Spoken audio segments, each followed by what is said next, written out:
All right, First Chronicles 28. Let's call this one Turn in terms of a general theme for all the lessons for this week. And let's subtitle it David Assembled, because we are looking at the last two chapters in First Chronicles where David is making his exit in preparation for Solomon making his entrance as king of Israel. And so David is going to assemble the people together, and it's going to tell them a few things that are hopefully going to encourage them toward building the temple, because turn is basically the thing that the temple is going to provide an anchor for not only Israel, but for the entire world, to basically when they have gotten out into life and it gets complicated and they might have lost their way, it's going to provide a place for them to turn back to. But not only for people who have lost their way, but for those who quite honestly might not have known where they should have ever been headed in the first place. Understand that we've talked a lot about purpose.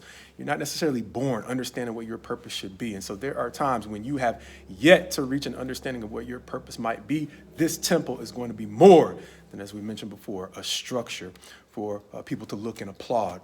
It's going to be something that people can turn to either turn back to once they've lost their way, or once again, if they've never really known it, they can come together with a group of people who can help them understand what their purpose might be. And so Solomon is going to be that son that, much like David said, God carved me or pulled me out of my tribe, Judah, and my people, the sons of Jesse, to be king. Likewise, I've had many children, but Solomon is the one that God has called to build the temple and to lead Israel in doing that. And so he's going to give two charges, one to Israel and the other to Solomon. First of all, to Israel, seek God, because once again, this isn't just a pretty structure to brag on and look at. It has a purpose, and so it needs to be done with your full attention. Meaning you need to put all your attention and your efforts into getting this done right. And then likewise, Solomon, he's going to say, if you are the one who's leading them, you need to seek God likewise with your whole heart, especially at this time, but even beyond it. Because God said, just as you'll be allowed to build the structure, he'll knock it down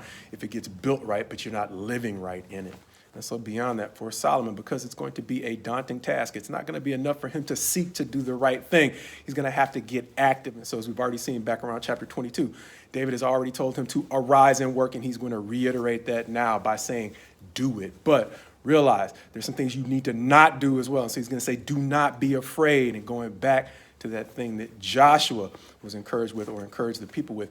He was told, be strong and courageous, do not be afraid. And that similar charge is what David is going to give to Solomon at this time, understanding that he is a young man that David has described as being inexperienced. And so he's going to say, don't worry, because God is with you. And so why does that matter? Well, we've heard from time to time, people talk about being in the zone, typically in an athletic endeavor, times when it just seems effortless. You don't have to think about all the mechanics, but things seem to simply be falling into place.